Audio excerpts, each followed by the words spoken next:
Hi hello నమస్తే welcome to okay TV నేను మీ Bhavani. So దేశవ్యాప్తంగా సంచలనం సృష్టించిన కేసు ఏంటిది అని అంటే మాత్రం కోల్కతాలో జరిగిన ఇన్సిడెంట్ వెస్ట్ బెంగాల్లో.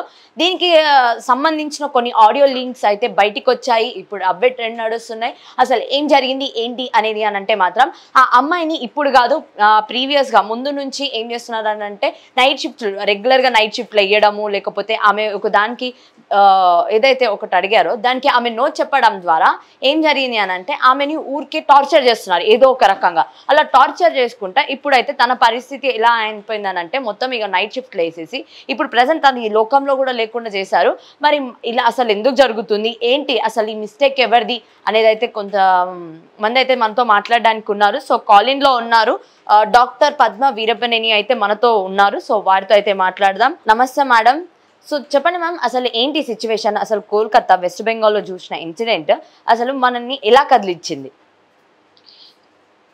కోల్కతాలో ఇంకొక నిర్భయ సంఘటన జరిగింది. మీ అందరికీ తెలుసు. అది గత 9 రోజులుగా అనేక మాధ్యమాల్లో వస్తుంది.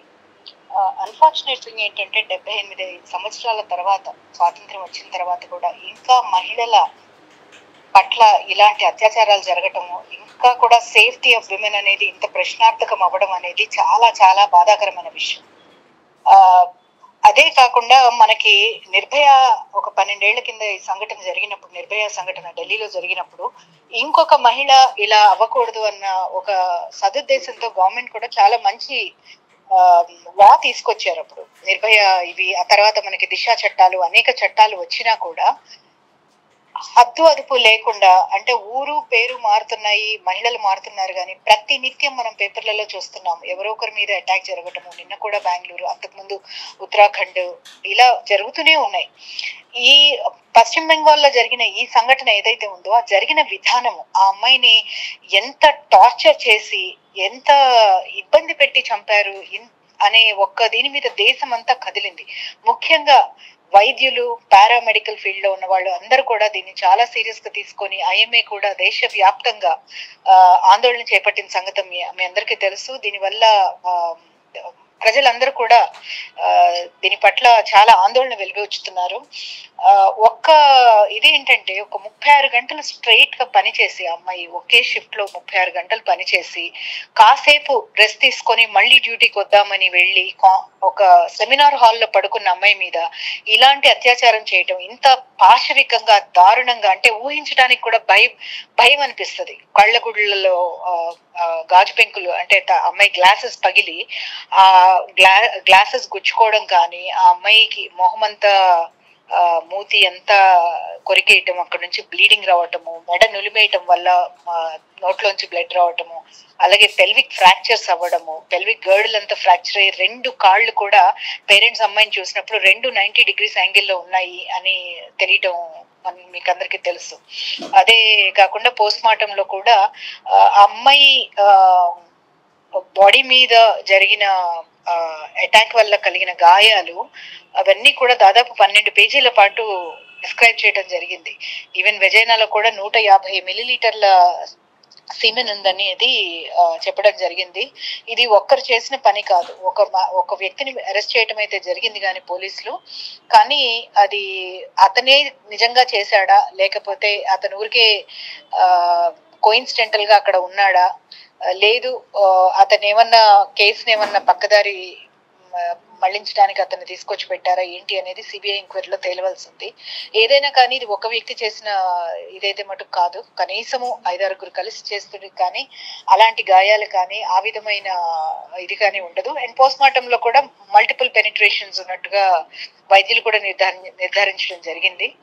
సో దీంట్లో ఒకటి ఏంటంటే, దేశ ప్రజలందరికీ నమ్మకం కలిగే విధంగా, అంటే న్యాయ వ్యవస్థ మీద నమ్మకం, గౌరవం పెరిగే విధంగా కోల్కతా హైకోర్టు ఇమీడియట్ గా దాన్ని సిబిఐకి ట్రాన్స్ఫర్ చేయటము, అలాగే సిబిఐ వితిన్ 24 hours అక్కడికి వెళ్ళి ఇన్వెస్టిగేషన్ స్టార్ట్ చేయటము, అట్లాగే నిన్న సుప్రీంకోర్టు వారి అండర్ లో వాళ్ళు కాగ్నిజెన్స్ తీసుకొని సుమోటోగా వారి అండర్ లో ఇన్వెస్టిగేషన్ జరిగేటట్టుగా ఎవ్రీ సెకండ్ డే, అంటే ఆల్టర్నేట్ డేస్ వాళ్ళకి రిటర్న్ గా సబ్మిట్ చేసేటట్టుగా, ఇవన్నీ ఏంటంటే న్యాయ వ్యవస్థ మీద ఒక నమ్మకం, ఒక గౌరవం పెరిగింది. న్యాయ వ్యవస్థ ఎందుకు అలా స్టెప్ ఇన్ అవ్వాల్సి వచ్చింది అనే దాంట్లోకి మనం వెళ్తే కనుక, ఇక్కడ ఈ అమ్మాయి ఒక ట్రైనీ డాక్టర్. జనరల్ గా ఏంటంటే ఒక కాలేజ్ లో కానీ ఒక హాస్టల్లో కానీ ఎక్కడైనా ఇలాంటి ఇన్సిడెంట్స్ జరిగినప్పుడు ఆ ప్రిన్సిపల్ కానీ వార్డెన్ కానీ కంప్లైంట్ చేస్తారు పోలీసులకి, ఇలా మా దగ్గర ఇలా జరిగింది, ఈ వేలో ఇచ్చేసాము, అనుమానితులు వీళ్ళు అయ్యి ఉండొచ్చు, వాళ్ళ కనుక అనుమానం ఎవరి మీద ఉంటే అనుమానితులు వీళ్ళు అయ్యి ఉండొచ్చు, అలాగే పోలీస్ వాళ్ళు వచ్చేంత వరకు సీన్ కి ఆ క్రైమ్ ఆఫ్ అఫెన్స్ ని కార్డన్ ఆఫ్ చేసి ఎవరు పడితే వాళ్ళు వెళ్ళి అక్కడ ట్యాంపర్ అవ్వకుండా అవన్నీ కొన్ని జాగ్రత్తలు తీసుకుంటారు. ఇక్కడ ఏంటంటే ఇంత పెద్ద రెప్యూటెడ్ హాస్పిటల్, ఆర్జికర్ అనేది సామాన్యమైన మెడికల్ కాలేజ్ కాదు, అది చాలా ప్రతిష్టాత్మకమైన కాలేజ్, అనేక సంవత్సరాల నుంచి ఉన్న కాలేజ్, కొన్ని లక్షల మంది డాక్టర్లను తయారు చేసిన కాలేజ్ అది.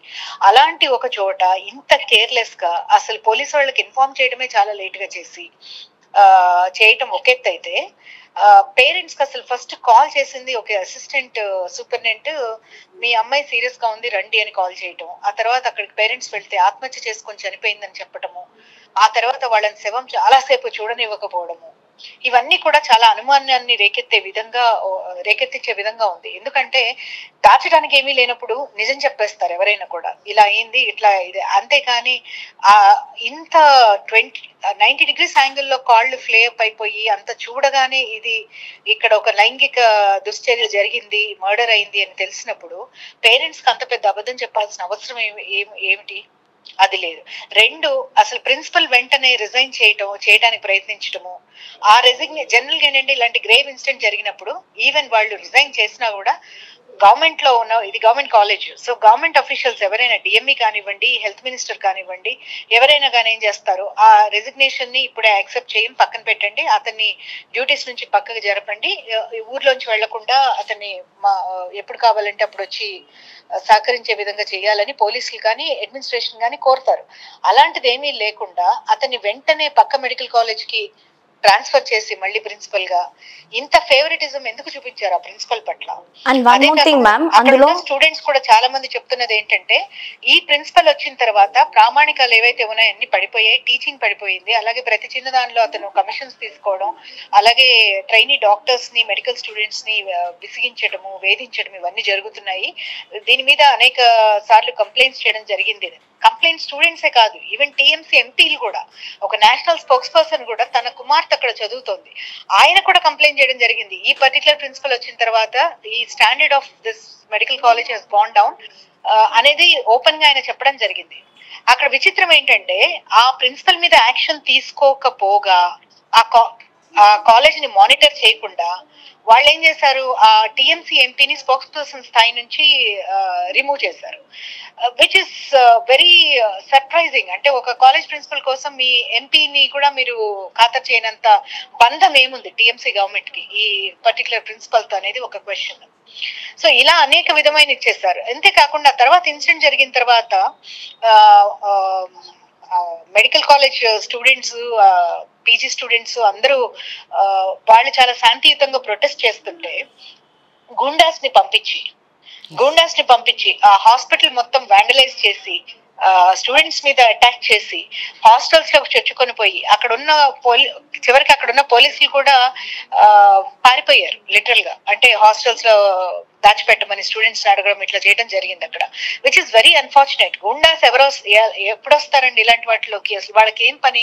ఒక మెడికల్ కాలేజ్ లో విత్ ఇన్ ద కాలేజ్ వాళ్ళు ప్రొటెస్ట్ చేస్తుంటే వాళ్ళు వచ్చి చెదరగొట్టాల్సిన అవసరం, అక్కడ బిల్డింగ్స్ మీద అటాక్ చేయాల్సిన, మనుషుల మీద అటాక్ చేయాల్సిన అవసరం ఎప్పుడు వస్తుంది? వాళ్ళ వెన్నుదన్ను ఎవరుంటారు? జనరల్ గా ఏంటంటే అధికారంలో ఉన్నాళ్ళు, మీరు పదండి, మీరు చెయ్యండి, మేము ఉన్నాం మీ వెనకాల అని భరోసా ఇచ్చినప్పుడు మాత్రమే ఇలాంటివి జరుగుతాయి.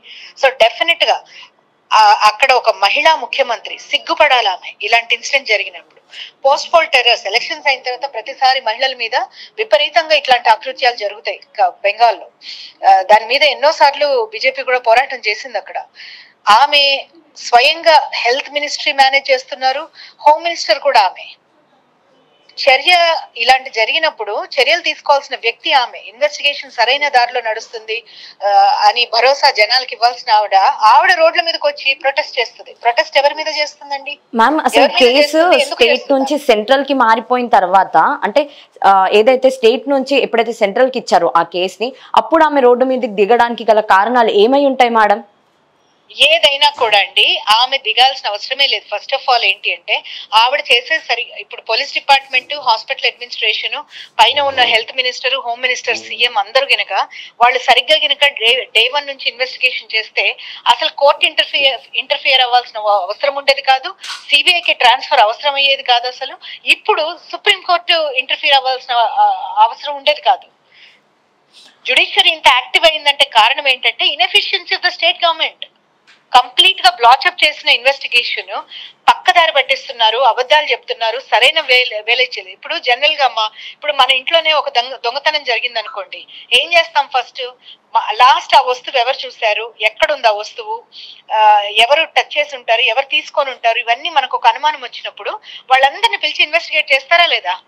ఇది ఇంత పెద్ద ఘటన జరిగితే, ఒక మహిళ మాన ప్రాణాలకు సంబంధించిన విషయము, ఇంత దారుణమైన విషయం జరిగితే పోలీస్ వాళ్ళు కనీసము లాస్ట్ ఆ అమ్మాయి 4 కలిసి భోజనం చేసింది చనిపోయి అంటే పడుకునే ముందు, వాళ్ళని పిలిచి అడిగారా?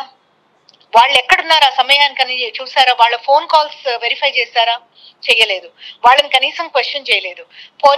పోలీస్ అవుట్ పోస్ట్ ఉంటుంది, ఆ పోలీస్ అవుట్ పోస్ట్ లో లోపలికి ఏ వెహికల్స్ వచ్చాయి, ఎవరు వచ్చారు ఆ టైంకి, ఇవేమైనా చేశారా? లేదు. సీసీ కెమెరాలు ఏమైనా స్వాధీనం చేసుకున్నారు? ఇమీడియట్ గా చేయలేదు. సీసీ కెమెరాలు యాజ్ యూజువల్ పనిచేయట్లేదు అనేది చాలా కన్వీనియంట్ ఎక్స్క్యూజ్. ఎలాంటి పెద్ద ఘటన జరిగి పెద్దవాళ్ళు ఇన్వాల్వ్ అయిన చోట ఎక్కడా కూడా సీసీ కెమెరాలు పనిచేయవు. ఎక్కడా మీరు ఎక్కడైనా చూడండి సీసీ కెమెరాలు పనిచేయలేదు అంటారు. ఒకరిని పట్టుకున్నారు, ఆ రాయ్ అనే అతన్ని. ఆ రాయ్ అనే అతను ఎవరు? ఒక పోలీస్ వాలంటీర్. అతనికి చాలా చెకర్డ్ హిస్టరీ ఉంది. 4 వైఫ్స్, అందులో 2 అతని మీద కంప్లైంట్స్ పెట్టారు. అతనికి వాలంటరీ స్పౌజల్ అబ్యూస్ హిస్టరీ ఉంది. అతని ఫోన్ కంటెంట్ ఉంది. ఇవన్నీ ఇప్పుడు చెప్తున్నారు పోలీస్ వాళ్ళు. మరి ఇలాంటి వాళ్ళని మీరు స్క్రీన్ చేయరా? ఒక మెడికల్ కాలేజ్ లో యంగ్ విమెన్ చాలా మంది ఉంటారు, నర్సులు కానివ్వండి, ఫిజియోథెరపిస్టులు కానీ, మెడికల్ స్టూడెంట్స్, ట్రైనీ డాక్టర్స్, ఇంతమంది మహిళలు, పేషెంట్లు పైపెచ్చు ఇంతమంది ఉండే దగ్గర మీరు ఇలాంటి భయంకరమైన హిస్టరీ ఉన్న ఒక నేరస్తుడిని తీసుకొచ్చి అతన్ని పోలీస్ వాలంటీర్ అని పెట్టి అతనికి ఫ్రీ యాక్సెస్ ఎక్కడికి పడితే అక్కడికి హాస్పిటల్కి రావడానికి ఎట్లా ఇస్తారండి యాక్సెస్? ఒక గుండాని, ఒక రౌడీ ఫెలోని తీసుకొచ్చి వాడిని పోలీస్ వాలంటీర్ అని పెడతారా? వాడికి వీళ్ళందరితో ఇంత యాక్సెస్ ఎలా వచ్చింది? సూపరింటెండెంట్ తో కానీ అడ్మినిస్ట్రేషన్ తో ఇంత యాక్సెస్ ఎలా వచ్చింది? అతను 4 రోజుల కింద కూడా వేరే వాళ్ళని ఏడిపించాడు, వేరే వాళ్ళని లైంగికంగా వేధిస్తే అతని మీద కంప్లైంట్ చేశారు. కంప్లైంట్ చేసినప్పుడైనా అతన్ని పంపిస్తే ఇలాంటి ఈవెంట్ జరిగేది కాదు కదా. పోనీ మీరు అన్నట్టు ఇతను అపరాధి అనుకుందాం, మీరు ఇచ్చిన యాక్సెస్ కదా. పోనీ అతను అపరాధి అయినా కూడా ఇతను వేరే వాళ్ళకి ఇన్ఫర్మేషన్ ఇవ్వకపోతే వేరే వాళ్ళు రాలేరు కదా. ఇప్పుడు ఒక మెడికల్ కాలేజ్ లో ఒక conference రూమో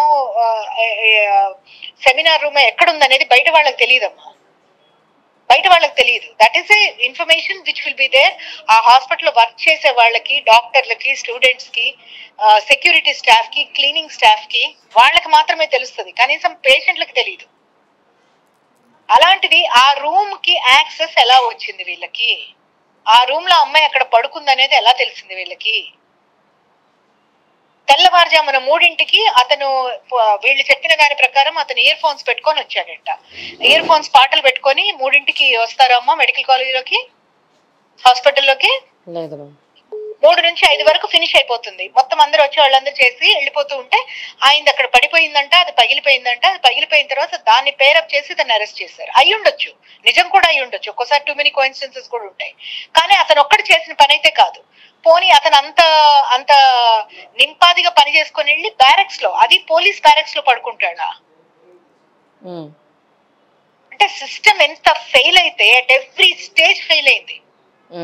hospital security, hospital administration, ఇవన్నీ అన్ని విధాలుగా ఇదైంది. అన్నిటికన్నా మించి 36 గంటలు ఒక మనిషితో కంటిన్యూస్ గా పనిచేయిస్తే ఆ మనిషి ఎంత అలసిపోతారంటే పడుకున్నప్పుడు సోయి లేకుండా పడుకుంటారు.